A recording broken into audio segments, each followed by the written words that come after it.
A continuación, una mujer teme por su vida. Judy tenía miedo. Sabía que le iba a pasar algo malo. La estaba esperando en casa. ¿Sabe quién le disparó? Las pruebas muestran que le tendieron una emboscada, pero ¿conocía quién lo hizo? Seguramente se trató de un asesino a sueldo. O de un ataque al azar, de los más difíciles de resolver. Fue el acusado más inepto y mentecato con el que me he encontrado en mis 15 años de carrera fiscal. Se acababa un largo día, y Judy Southern regresaba del trabajo a su casa, la que creía vacía. Sin embargo, se encontró con algo inesperado.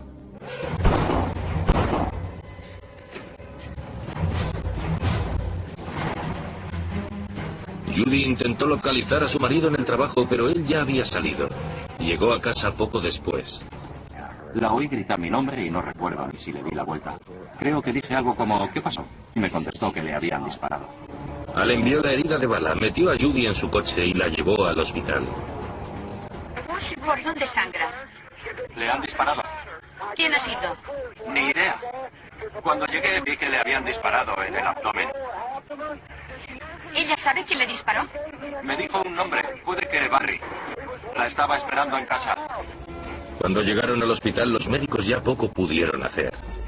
Cuando la subieron a la camilla, los médicos empezaron a gritar, código azul. Supe que eso no podía ser nada bueno. Judy falleció en la mesa de operaciones antes de que su hermana gemela lograra llegar al hospital. Ojalá hubiese podido verlo. Le habría preguntado si había sentido miedo y le habría prometido que yo estaría con ella hasta el final, que le daría lo que fuese necesario, incluso alguna parte de mi cuerpo para salvarle la vida. Le habría dicho lo mucho que la queríamos todos. En el escenario del crimen, la policía encontró pruebas de que el asesino se había paseado por todas las habitaciones de la casa. Sabemos que se duchó, que jugó a uno de los videojuegos y que incluso se masturbó con uno de los objetos sexuales que tenían los dueños. Lo que no sé es en qué orden lo hizo. Encontraron colillas por todos lados y no pertenecían a la marca de tabaco que fumaban Allen y Judy. Ese hecho hizo que nos preguntáramos si el agresor había dejado esparcidas esas colillas precisamente porque eran de una marca diferente. No habían forzado la puerta.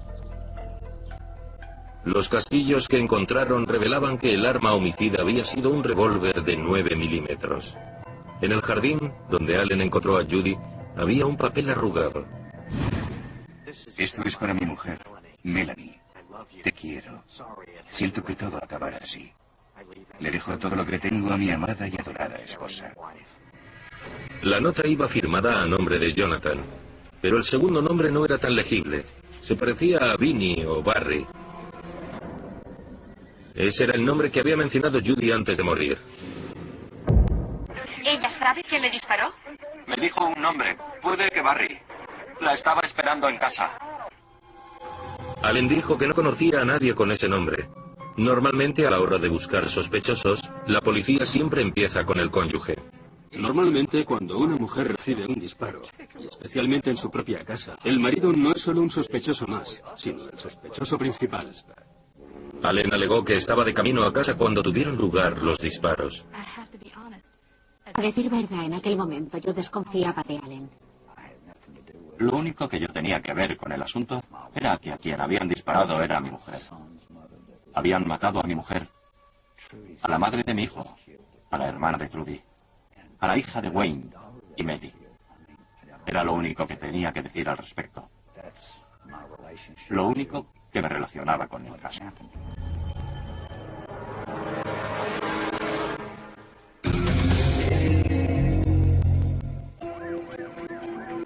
Nadie sabía cuál podría haber sido el móvil del asesinato de Judy, pero no cabía duda de que el asesino había venido con la intención de hacer mucho daño.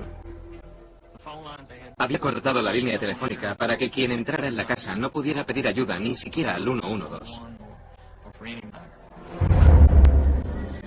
Al parecer, el asesino ya estaba en el interior de la vivienda esperando. Ella llegó a casa, más o menos a la hora de siempre, y nada le hizo sospechar que ya había alguien dentro. El asesino disparó 2 veces. Una de las balas alcanzó a Judy en el abdomen, la otra la falló. El disparo que tuvo lugar en la entrada cruzó el vestíbulo y fue a dar al somier de la cama de la habitación contigua. Creemos que ese fue el que alcanzó a Judy. Cuando la policía registró el escenario del crimen en busca de pruebas, descubrieron algo inesperado en el despacho de Allen Southern. Durante el registro descubrimos que había una especie de grabadora en el teléfono. Allen había estado grabando las conversaciones que se mantenían en su casa porque creía que su mujer tenía un amante. La policía no tardó en enterarse de que la relación entre Allen y Judy no pasaba por su mejor momento. Hemos visto muchos casos de desavenencias conyugales, pero la grabación de las llamadas no es muy habitual. Era un indicio claro de que la relación estaba muy deteriorada. La hermana de Judy confirmó que ambas partes tenían sendos amantes y que Judy sabía que su marido estaba grabando las conversaciones telefónicas. Llegó un momento en el que sospechábamos que grababa nuestras conversaciones, así que nos inventamos un par de cosas para ver si él hacía alguna mención al respecto. Y sí, y como mi hermana era una terca indiscutible, para ella se convirtió en un juego. Él tuvo 2 amantes, de las que su esposa había tenido constancia. Y ahora era ella la que estaba saliendo con otra persona. Allen y Judy dormían en habitaciones separadas, y ya habían comentado ante algunos amigos que si seguían conviviendo era por el bien de su hijo. Jacob adoraba a su padre, y Judy no quería que eso se estropeara. No quería separarlos. La relación entre el matrimonio era cada vez más tensa. 2 días antes del asesinato, Judy le dijo a su hermana que Allen y ella habían decidido separarse. Aquel día estaba muy asustada. Aquel día tenía miedo de que Allen la matara, porque habían llegado al punto en el que su relación era extremadamente hostil. No físicamente. No había violencia física, pero sí verbal. Nos fuimos enterando de que Judy les había dicho a varios amigos que si algún día le pasaba algo, Allen estaría implicado. Pero él negó cualquier implicación en el caso. Sin embargo, él sí tenía móvil. Judy se estaba viendo con otro hombre, y si ella fallecía, él recibiría la custodia total del hijo de ambos y el dinero de su seguro de vida. Pero no tenía antecedentes por agresión ni poseía una 9 milímetros. Las sospechas de la gente eran totalmente lícitas. Estábamos ante un matrimonio con numerosas desavenencias.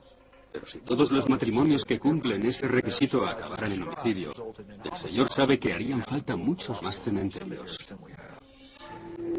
La policía ya no sabía qué pensar y decidió centrarse en la nota que había encontrado arrugada en el jardín. Aunque la firma era casi ilegible, el nombre de la parte superior del papel estaba muy claro: Melanie Binney. Como la dedicatoria estaba dirigida a mi esposa Melanie, la policía comprobó el registro civil y descubrió que el marido de Melanie tenía 26 años y se llamaba Jonathan Binney. Los Binney vivían a unos 5 kilómetros de los Southern. Allen había dicho que no le sonaba de nada ese nombre. No tenían por qué conocerse más de lo que se conocen 2 vecinos de Manhattan, que viven a 1 kilómetro de distancia. La policía quería averiguar si se había tratado de un asesinato por encargo y si Jonathan Binney era el asesino a sueldo. Comprobamos las llamadas telefónicas para averiguar si Allen Southern había llamado en alguna ocasión a Jonathan Binney, pero la única conexión que encontramos entre ambos era que los números de ambos aparecían en la guía de teléfonos de la Biblioteca Pública del Condado de Spartanburg. La policía decidió entonces visitar a Jonathan Binney, y lo que encontraron era sin duda alguna indescriptible. Lo más escalofriante y asqueroso que jamás hubiéramos imaginado.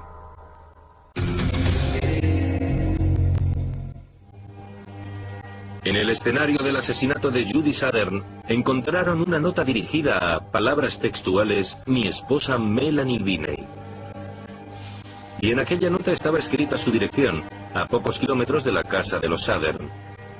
Tras varias comprobaciones, descubrieron que el marido de esa tal Melanie se llamaba Jonathan Binney y había sido detenido no hacía mucho. Está en libertad condicional, tras haber sido acusado de abusar de su hija de 3 meses. En la nota de suicidio, Jonathan decía que iba a suicidarse porque no era capaz de soportar la idea de que iría a la cárcel por abusar de su hija pequeña. La presión a la que estoy, o estaba sometido, era más de lo que podía soportar. En este caso, se trataba de una pieza vital dentro del rompecabezas. Podríamos someter la nota a un análisis grafológico. Gail Heath, experta en documentos, comparó la letra de la nota con otras muestras escritas de Jonathan Biney. En este caso en concreto, nos centramos en la caligrafía. Es algo muy particular de cada uno de nosotros. Todos hemos aprendido a escribir con la ayuda de unos cuadernillos que nos enseñan a dibujar las letras. Había varias similitudes, como la parte inferior de la G, que especialmente a final de palabra estaba muy abierta. La parte inferior de la T estaba muy inclinada con respecto a las otras letras de la palabra. Tras haber examinado la nota que me proporcionaron, yo sería capaz de reconocer cada uno de los movimientos del bolígrafo de la misma. Gail Heath declaró que era muy probable que Jonathan Biney fuera el autor de la nota.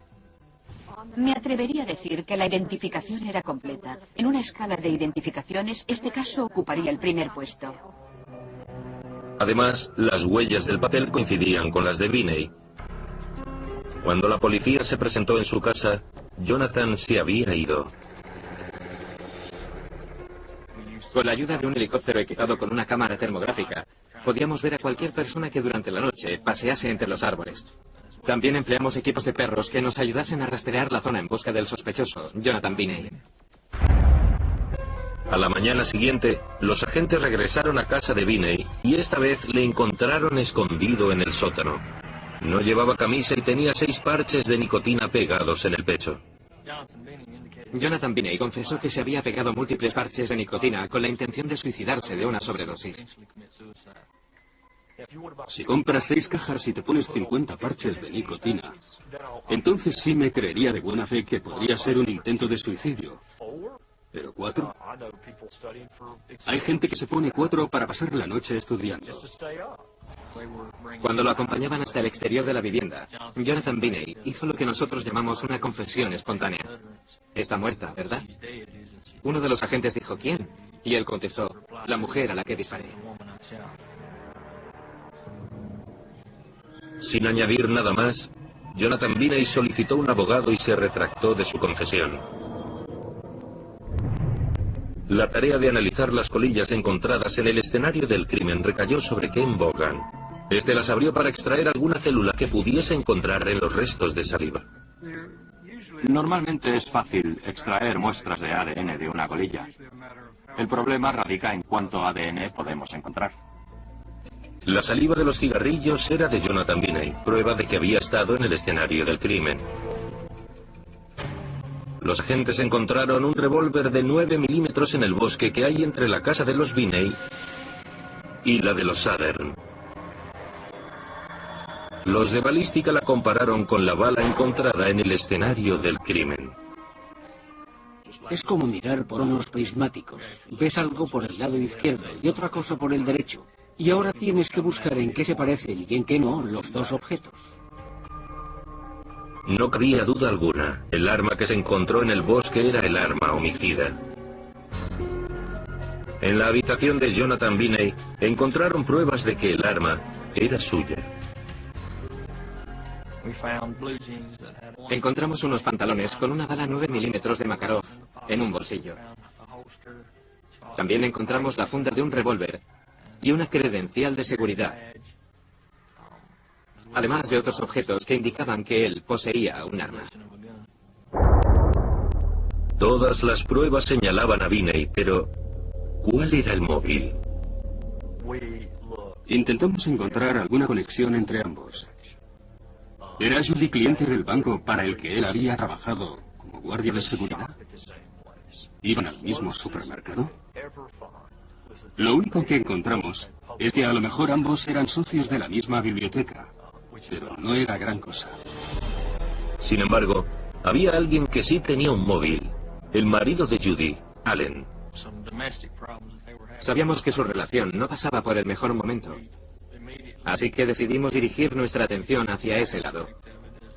Podía ser que Jonathan Biney fuese solo un intermediario mediante el cual Allen Southern quisiera acabar con la vida de su esposa Judy. ¿Se conocían Binney y Jonathan Southern? Mientras la policía buscaba respuesta a esa pregunta, llamaron desde la cárcel. Jonathan Binney quería hablar. Supusimos que iba a confesar que Allen le había contratado para matar a Judy, que él se había limitado a cumplir un encargo.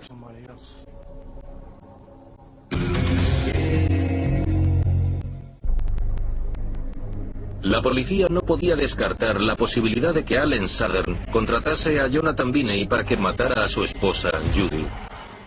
Una de las compañeras de trabajo de Judy declaró que ella le había comentado que sabía que le iba a pasar algo malo y que Allen sería el culpable.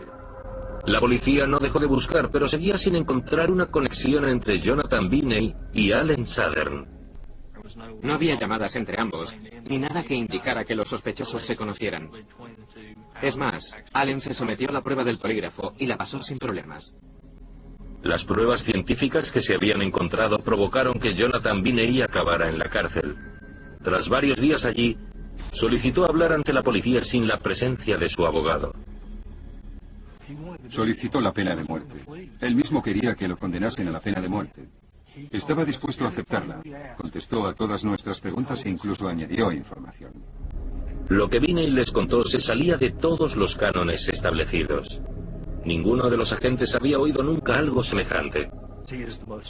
Disculpen mi falta de tacto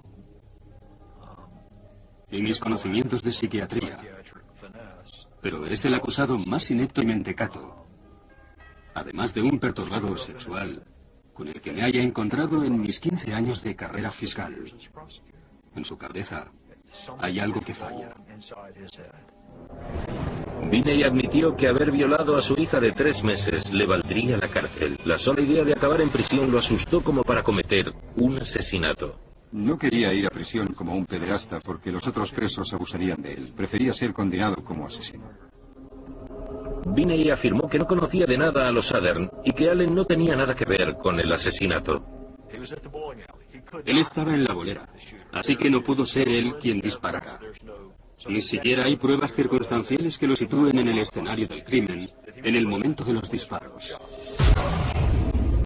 Según el testimonio de Binney y las pruebas encontradas, escogió a su víctima al azar cuando pasó por enfrente de la casa en su motocicleta.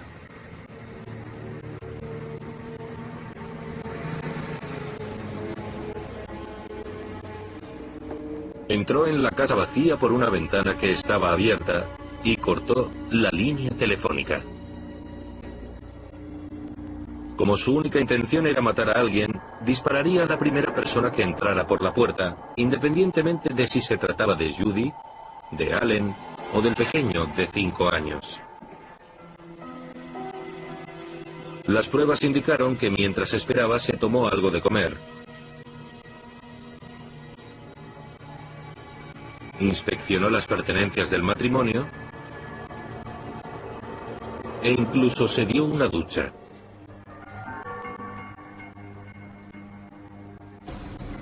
Judy regresó a casa sobre las 3:30 después del trabajo y encontró la nota de suicidio de Binney.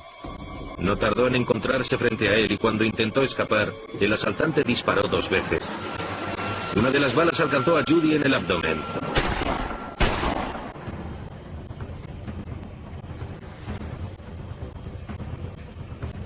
Al instante, Binney se subió a su moto y huyó hacia el bosque. Judy intentó localizar a su marido por teléfono y este llegó poco después para llevarla al hospital de inmediato.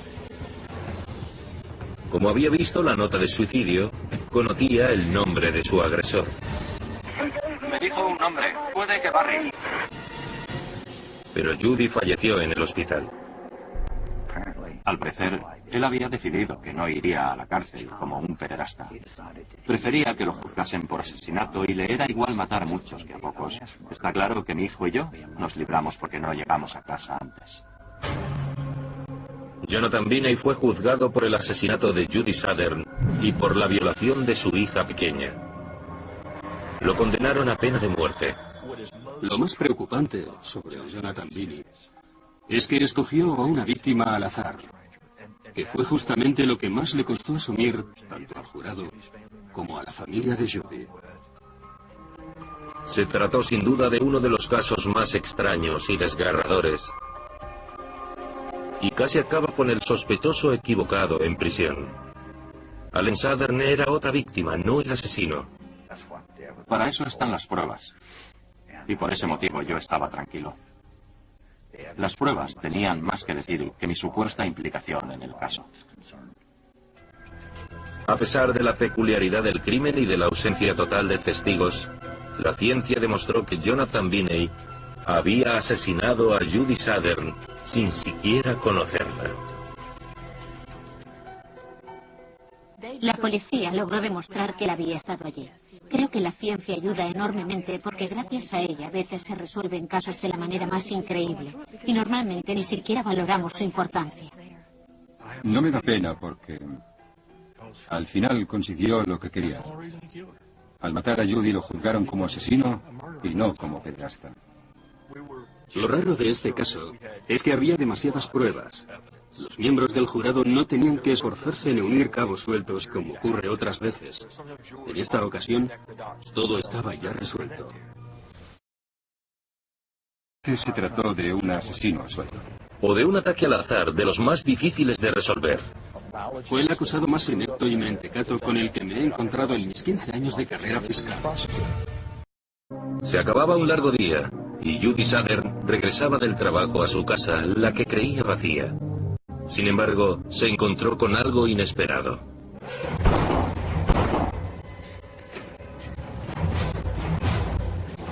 En el abdomen.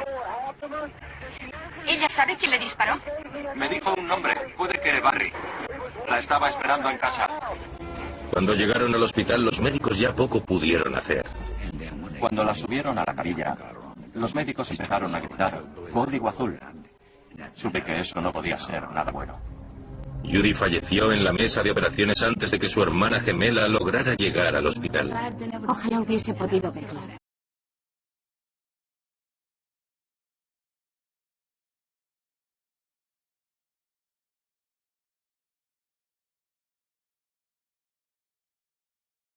A continuación, una mujer teme por su vida. Judy tenía miedo. Sabía que le iba a pasar algo malo. La estaba esperando en casa. ¿Sabe quién le disparó? Las pruebas muestran que le tendieron una emboscada, pero ¿conocía a quién lo hizo? Seguramente. Judy intentó localizar a su marido en el trabajo, pero él ya había salido. Llegó a casa poco después. La oí gritar mi nombre y no recuerdo ni si le di la vuelta. Creo que dije algo como, ¿qué pasó? Y me contestó que le habían disparado. Al vio la herida de bala, metió a Judy en su coche y la llevó al hospital. ¿Por dónde sangra? Le han disparado. ¿Quién ha sido? Ni idea. Cuando llegué vi que le habían disparado. Le habría preguntado si había sentido miedo y le habría prometido que yo estaría con ella hasta el final, que le daría lo que fuese necesario, incluso alguna parte de mi cuerpo para salvarle la vida. Le habría dicho lo mucho que la queríamos todos. En el escenario del crimen, la policía encontró pruebas de que el asesino se había paseado por todas las habitaciones de la casa.